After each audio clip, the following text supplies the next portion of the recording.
नमस्कार, मैं हूं आपके साथ गौरव राजेंद्र। बुलेटिन की शुरुआत करते हैं। रायपुर में छत्तीसगढ़ प्रदेश सर्व रविदास समाज के शपथ ग्रहण समारोह का आयोजन किया गया। यह आयोजन इंदिरा गांधी कृषि विश्वविद्यालय के कृषक सभागार में हुआ। बता दें कि शपथ ग्रहण कार्यक्रम में सीएम विष्णुदेव साय ने शिरकत की और सीएम साय ने मंच पर सभी नवनिर्वाचित पदाधिकारियों को शपथ दिलाई और उन्हें शुभकामनाएं दी। इस मौके पर संबोधित करते हुए सीएम साय ने कहा कि सामाजिक विकास का वास्तविक आधार शिक्षा है। चाहे जीवन जीने की कला हो या व्यापार हो, कृषि हो या कोई अन्य क्षेत्र, हर क्षेत्र में सफलता का पहला कदम शिक्षा है। राज्य सरकार शुरू से ही शिक्षा के स्तर को उन्नत करने के लिए निरंतर प्रयासरत है। राज्य गठन के समय जहां सिर्फ एक मेडिकल कॉलेज था, वहीं आज प्रदेश में करीब 15 मेडिकल कॉलेज संचालित हो रहे हैं। इसी तरह छत्तीसगढ़ में IIT, triple IT, IIM, law university, AIIMS और सिपेट जैसे राष्ट्रीय और अंतर्राष्ट्रीय स्तर के प्रतिष्ठित संस्थानों की स्थापना से स्थानीय युवाओं को बड़े अवसर प्राप्त हुए हैं। सीएम साय ने कहा कि समाज को मजबूत और संगठित होना समय की जरूरत है, क्योंकि संगठित समाज ही राष्ट्र निर्माण में निर्णायक भूमिका निभाता है। उन्होंने पीएम के मूल मंत्र सबका साथ, सबका विकास, सबका विश्वास और सबका प्रयास का उल्लेख करते हुए कहा कि इन्हीं मार्गदर्शन और मार्गदर्शक सिद्धांतों के अनुसार राज्य सरकार 23 महीनों से सभी वर्गों के हित में काम कर रही है।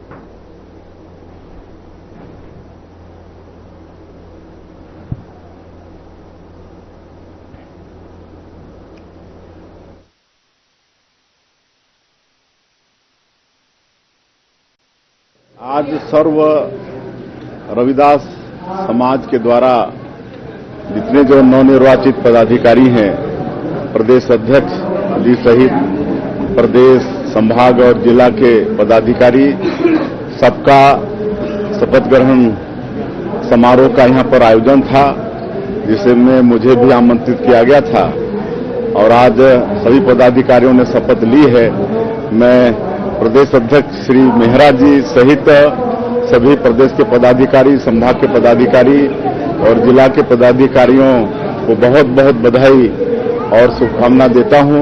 उनके ऊपर में समाज को आगे ले जाने के लिए, समाज को मजबूत करने के लिए, समाज को विकास में आगे बढ़ाने के लिए एक बड़ी जिम्मेदारी समाज ने सौंपी है और मुझे पूरा विश्वास है कि वो समाज के विश्वास पर सभी हमारे पदाधिकारीगण खरा उतरेंगे और सरकार की जो भी योजना है और शिक्षा को भी समाज में पहुंचाने का काम हमारे पदाधिकारी करेंगे। गणित संकाय के बच्चे जो पास करते हैं तो भारत की किसी भी विश्वविद्यालय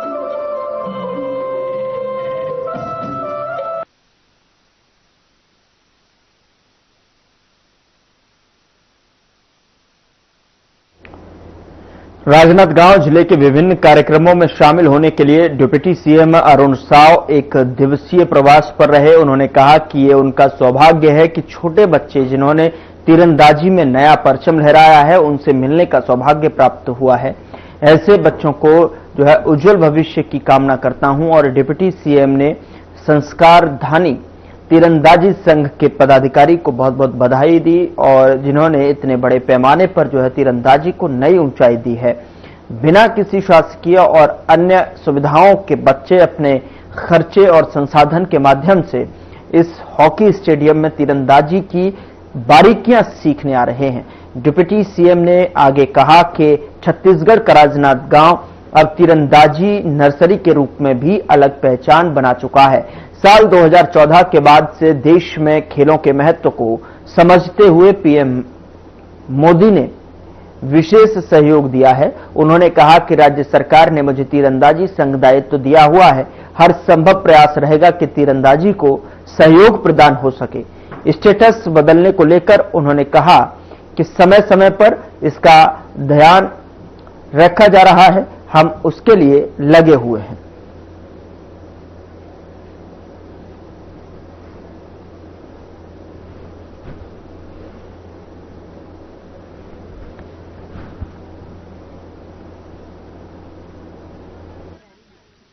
जिले के विभिन्न कार्यक्रमों में सम्मिलित होने का आया हूं।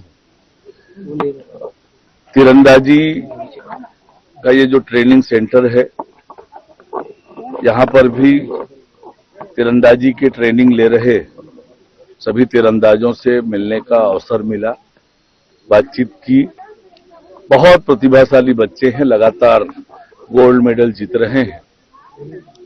राहुल साहू जी, उनकी पूरी टीम, हमारे कोच लोग निःशुल्क प्रशिक्षण दे रहे हैं सुदूर अंचल के बच्चे, और उनमें बहुत प्रतिभा है। और निश्चित रूप से आने वाले समय में राजनांदगांव का नाम जिस तरह से हॉकी के क्षेत्र में है, वैसी तीरंदाजी के क्षेत्र में होगा। राज्य सरकार भी तीरंदाजी को बढ़ावा देने के लिए लगातार काम कर रही है। अन्य खेलों के लिए भी लगातार अधोसंरचना का विकास हो, खिलाड़ियों को अच्छी प्रशिक्षण की व्यवस्था हो, आधुनिक उपकरण उनके पास हो, इसके लिए लगातार हम काम कर रहे हैं। बस्तर ओलंपिक का आयोजन भी इसी दिशा में एक बड़ा कदम है। आने वाले समय में सरगुजा ओलंपिक भी करेंगे। हमारे राज्य में आने वाले समय में नेशनल ट्राइबल गेम्स भी होने वाला है। निश्चित रूप से लगातार खेल की गतिविधियों के कारण हमारे खिलाड़ियों को अवसर मिलेगा और उनकी प्रतिभा निखर कर आएगी, आगे बढ़ेंगे। हेलो हेलो हेलो माता की अरे क्या हुआ? खबर राजनांदगांव से है, जहां बाबा साहेब अंबेडकर के महापरिनिर्वाण दिवस हर्षोल्लास के साथ मनाया गया। बताया जाता है कि शहर के विकास की नींव बाबा साहेब डॉक्टर भीमराव अंबेडकर के मार्गदर्शन में रखी गई थी। बता दें कि इसी ऐतिहासिक अवसर और बाबा साहेब की पुण्यतिथि पर सिविल लाइन स्थित बौद्ध विहार भवन में विशेष कार्यक्रम आयोजित किया गया, जहां सुबह से ही बौद्ध विहार श्रद्धालुओं का तांता लगा रहा। साहेब की प्रतिमा पर माल्यार्पण कर लोगों ने सामाजिक न्याय और समानता के उनके सपनों को याद किया। वहीं पुण्यतिथि के अवसर पर आयोजित रक्तदान शिविर में युवाओं की भारी उपस्थिति देखने को मिली। शहर के विभिन्न सामाजिक संगठनों, महिलाओं और विद्यार्थियों ने बढ़ चढ़कर रक्तदान किया। बता दें कि शिविर में स्वास्थ्य परीक्षण, जागरूकता भाषण और सांस्कृतिक कार्यक्रम भी हुए। आयोजकों ने बताया कि बाबा साहेब ने समाज को जो दिशा दी थी, उसे मजबूत करने के लिए सेवा और समर्पण की भावना जरूरी है। रक्तदान शिविर उसी संदेश का प्रतीक है। साथ ही शाम को दीप प्रज्वलन कर कार्यक्रम का समापन किया गया। पूरे दिन बौद्ध विहार परिसर सामाजिक सद्भाव और जनसेवा की भावना से सराबोर रहा।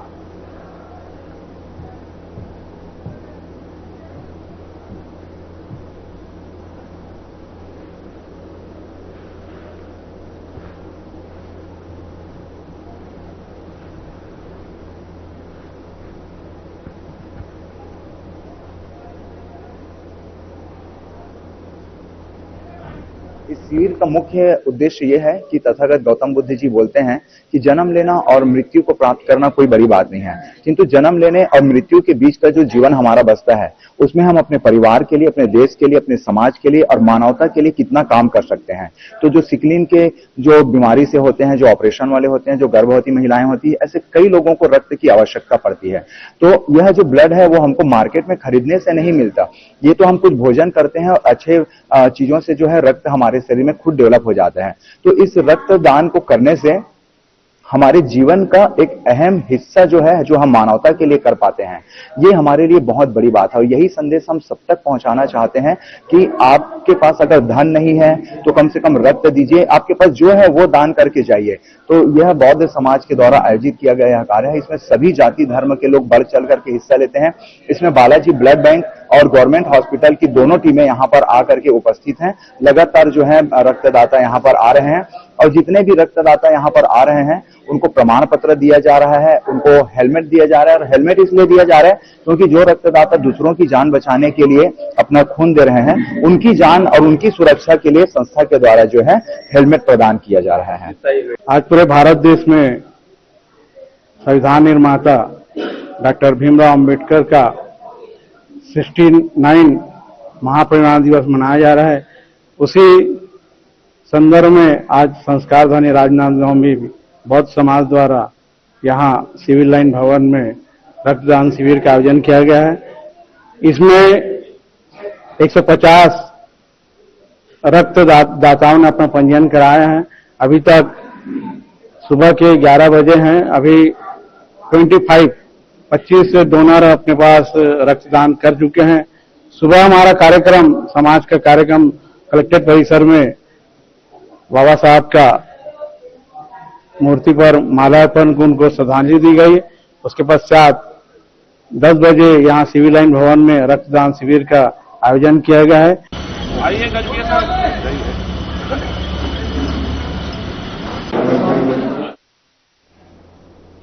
उधर जो है छत्तीसगढ़ की अगर बात की जाए तो कलार समाज हर वर्ष की भांति इस वर्ष भी पारिवारिक मिलन समारोह और युवक युवती परिचय सम्मेलन का आयोजन भिलाई सेक्टर 2 विद्यालय में कर रहा है। बता दें कि यह आयोजन 13 और 14 दिसंबर को 2 दिवसीय रखा गया है, जिसमें पहले दिन महिलाओं के लिए खास कार्यक्रम रखा गया है। महिलाओं के लिए विभिन्न प्रतियोगिताओं और बच्चों का सम्मान समारोह, वहीं दूसरे दिन युवक युवती परिचय सम्मेलन और समाज के विशिष्ट जनों के साथ में समाज को उत्कृष्ट स्थान पर पहुंचाने वाले सामाजिक जनों का सम्मान समारोह किया जाएगा। बता दें कि मुख्य अतिथि के रूप में कैबिनेट मंत्री गजेंद्र यादव और दुर्ग संभाग सांसद विजय बघेल उपस्थित रहेंगे। समाज के अध्यक्ष जो है, बता दें कि समाज के अध्यक्ष सुमन सागर सिन्हा ने बताया कि इस वर्ष ये सम्मेलन खास है क्योंकि परिचय सम्मेलन का यहाँ 50वां वर्ष है और जिसमें हम जो है छत्तीसगढ़ी संस्कृति को ध्यान में रखते हुए कार्यक्रम कर रहे हैं। इसमें ब्लड डोनेशन के साथ साथ युवाओं के लिए रोजगार उपलब्ध कराने के लिए रोजगार मेले का भी आयोजन किया जाएगा।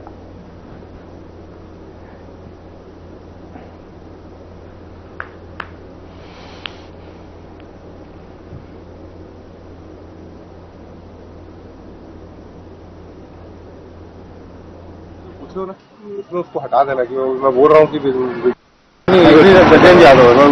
हम लोगों की तरफ से बहुत अच्छा तैयारी किए गए हैं। जो छत्तीसगढ़ आंचल के हिसाब से जो है हमारे, उसके हिसाब से मतलब टेंट को सजाएंगे और छत्तीसगढ़ के जिस प्रकार दिखता है मतलब ओरिजिनलिटी की कोशिश करेंगे दिखाने का हम लोग।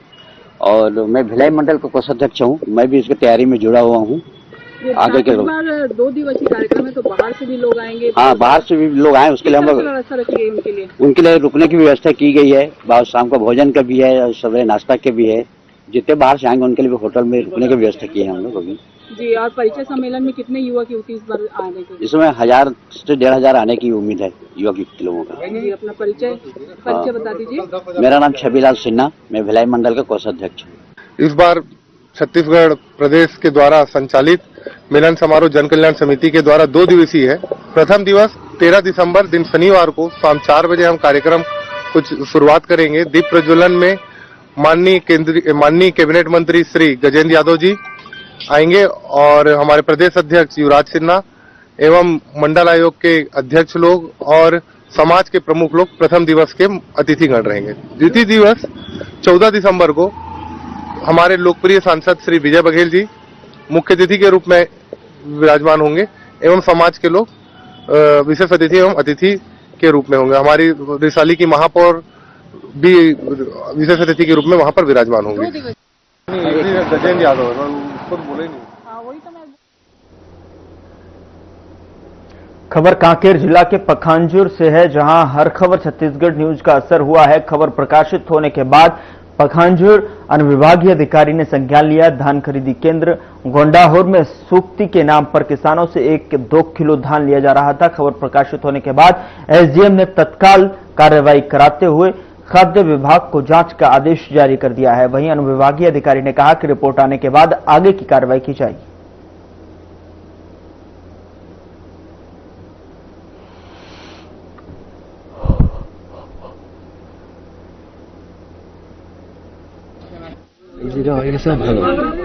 इस संबंध में मीडिया से जानकारी प्राप्त हुई है कि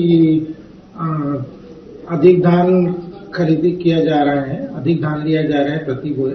तो इसके संबंध में जांच के लिए फूड इंस्पेक्टर मुकेश साहू को निर्देशित किया गया है। वे जांच करके लाएंगे और प्रतिवेदन के आधार पर कार्रवाई किया जाएगा। सर, पिछले साल भी यही खरीदी प्रभारी थे, इस साल भी वही प्रभारी है। पिछले साल भी शिकायत हुई थी, पिछले साल भी 1-2 किलो लिया गया था जिसके बाद कार्रवाई नहीं हुआ। इस बार सर अधिकारी खुद वहां पे मौजूद थे, तो उसके बाद किस प्रकार की कार्रवाई हो सकती है सर अभी? देखिए, पिछले बार के बारे में मेरी प्रतिस्थापना नहीं थी, तो मुझको जानकारी नहीं है, लेकिन इस बार जो है अगर कोई अनियमितता पाई जाती है तो अवश्य कार्रवाई के लिए प्रस्तावित किया जाएगा। सर, किसानों ने ना प्रभारी को हटाकर समिति के माध्यम से खरीदी करने की मांग रखी है। इस संबंध में कोई पत्र मुझको प्राप्त नहीं हुआ है, तो नहीं बता पाऊंगा।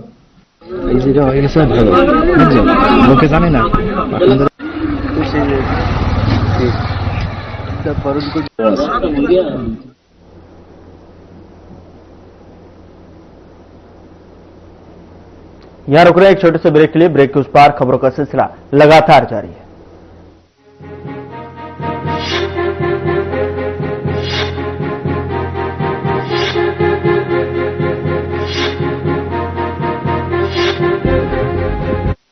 लोग सेहत बनाने के लिए क्या क्या नहीं करते, जिम जाते हैं, कसरत करते हैं, काजू बादाम प्रोटीन के डिब्बे तक घोल घोल कर पीते हैं, फिर भी उनकी सेहत नहीं बनती, क्योंकि उनका पाचन तंत्र खराब है। और जब तक के पाचन तंत्र दुरुस्त नहीं होगा, वो जितना मर्जी अच्छे से अच्छा खा ले, उनकी सेहत नहीं बन सकती। इसलिए हमारी संस्था सन्यासी आयुर्वेदा ने एक ऐसी दवा का निर्माण किया है जो कि आपके लिवर को, आपके पाचन तंत्र को दुरुस्त करने का काम करती है, ताकि आप जो भी खाएं उसका पूरे का पूरा निचोड़ आपके शरीर को लगे, आपकी भूख बढ़े, खाया पिया सही से लगे, नया खून बने, हड्डियों में जान आए, वजन बढ़े और आप मोटे तगड़े खूबसूरत पर्सनैलिटी के मालिक बन जाए।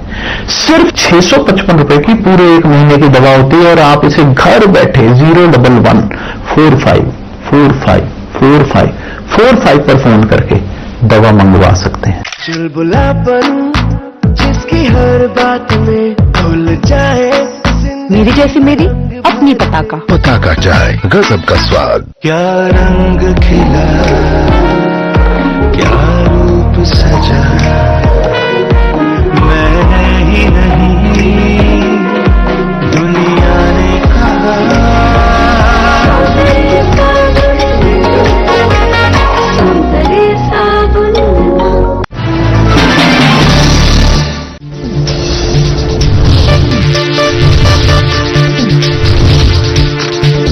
साधना इंस्टीट्यूट के छात्र हर साल नए नए जगहों पर, नए नए संस्थानों पर काम करने के लिए जाते हैं, उन्हें प्लेसमेंट मिलता है और साथ ही साथ वो संस्थानों का और साधना इंस्टीट्यूट का नाम भी रोशन करते हैं। तो अगर आप इलेक्ट्रॉनिक मीडिया, मास कम्युनिकेशन में अपना करियर बनाना चाहते हैं तो साधना इंस्टीट्यूट आपके लिए एक सबसे बढ़िया विकल्प है।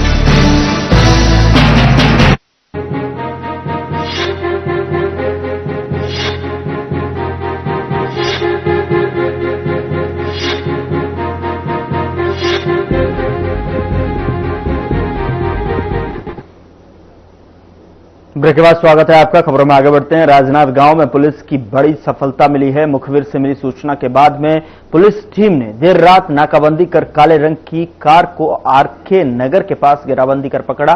कार में 30 पेटी अंग्रेजी शराब पाई गई। बताया जा रहा है कि ये खेप बिलासपुर ले जाई जा रही थी। पुलिस ने मौके से 2 आरोपियों को हिरासत में लिया है। फिलहाल इस मामले में पूछताछ जारी है। वहीं पुलिस ये पता लगाने की कोशिश कर रही है कि शराब किस गिरोह की है और कहां सप्लाई होनी थी। फिलहाल जो है पुलिस ने पूरे मामले में कड़ा रुख अपनाते हुए अवैध शराब तस्करी के खिलाफ अभियान तेज करने की बात कही है।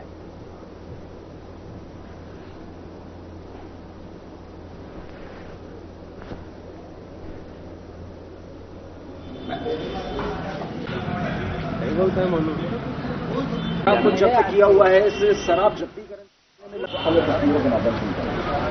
पुलिस ने भी बड़ी मात्रा में अवैध शराब पकड़ी है। ये मध्य प्रदेश निर्मित शराब है। करीब 30 पेटी शराब है जो विभिन्न ब्रांड है, जिसमें सभी अंग्रेजी ब्रांड की शराब है। लगभग 3,38,000 रुपए इनकी कीमत है। घटनाक्रम इस प्रकार से है कि पुलिस को सूचना मिली थी कि टोयोटा अल्टिस कार में जो है शराब जा रही है, तो एमसीपी लगाई गई थी जिले भर में। इसको फिर पुलिस के द्वारा दौड़ा के इसको पकड़ा गया। तो इसमें जब कार को चेक किया गया तो इसमें 30 पेटी अंग्रेजी शराब मिली है जो मध्य प्रदेश निर्मित है। इस पर 2 आरोपियों को मौके से गिरफ्तार किया गया है। इसमें एक का नाम है मनोज आचार्य और दूसरे का है रोशन साहू। दोनों के विरुद्ध जो है काफी आबकारी के मामले पुराने पंजीबद्ध हैं। इस प्रकार ये आदतन जो है शराब की तस्करी करते हैं और ये मध्य प्रदेश से शराब भिलाई डंप करने ले जा रहे थे। इस संदर्भ में मुख्य आरोपी को भी इसमें नामजद बनाया गया है और उसको पकड़ने के लिए टीम रवाना हुई है। साथ ही ये शराब जहां से ला रहे थे उस संदर्भ में योजना की जा रही है, वहां पे भी टीमें इसमें भेजी जाएंगी। सरकार के 2 साल का कार्यकाल ऐतिहासिक रहा है। छत्तीसगढ़ के मुख्यमंत्री विष्णुदेव साय ने कहा कि उन्होंने दावा किया है कि राज्य के विकास में सबसे बड़ी बाधा रहे नक्सलवाद को खत्म करने में सरकार लगातार सफल हो रही है। साथ ही सीएम साय ने कहा कि जहां कभी पुलिस और आम जनता की पहुंच मुश्किल थी, आज उन इलाकों में सड़क, स्कूल और स्वास्थ्य सुविधाएं तेजी से पहुंच रही हैं। साथ ही इस मौके पर बीजेपी के मुख्य प्रवक्ता और सांसद संतोष पांडे ने भी 2 साल के कार्यकाल को ऐतिहासिक बताया है। साल का अपना कार्यकाल ऐतिहासिक ही कहना चाहिए, क्योंकि जो सबसे बड़ी बाधा वहां थी छत्तीसगढ़ के विकास में नक्सलवाद का, उसको हम लोग समाप्त करने में कामयाब हुए हैं। डबल इंजन की सरकार के कारण भी और हमारे जवानों के अदम्य साहस के कारण नक्सलवाद अंतिम सांसें ले रहा है। और माननीय प्रधानमंत्री जी, माननीय गृह मंत्री जी का संकल्प भी है कि 31 मार्च 2026 तक पूरे देश से नक्सलवाद को समाप्त करना, और उनका संकल्प पूरा होते दिख रहा है। उसके बाद छत्तीसगढ़ में और विशेषकर बस्तर क्षेत्र में भी जो वर्षों से विकास की दृष्टि से अछूता रहा, वहां भी विकास की गंगा बहेगी। आज लोकसभा में अवसर मिला, मैं पूरे छत्तीसगढ़ की ओर से सरगुजा से लेकर बस्तर तक और मेरा स्वयं का 8 विधानसभा में से 7 जो प्रभावित रहा है, मैं इस देश के गृह मंत्री जी का, सम्माननीय अमित शाह जी, प्रधानमंत्री जी का हृदय से कृतज्ञता ज्ञापित किया कि आपने जो टाइमलाइन जो तय किया था, जो लक्ष्य किया, उसमें संधान हुआ। और ऐसा लगता है कि जो डेडलाइन जो मार्च है 2026 की, निश्चित रूप से 2026 मार्च में ये आंतरिक आतंकवाद, लाल आतंकवाद और ये समाप्त होगा। और मैं तो ये बार बार कहना चाहूंगा कि जब इतिहास में लिखा जाएगा तो स्वर्णिम अक्षरों में लिखा जाएगा कि देश के गृह मंत्री अमित शाह जी ने और जो भी तय किए, चाहे वो पत्थरबाज हो, चाहे वो आतंकवाद हो, आंतरिक आतंकवाद हो।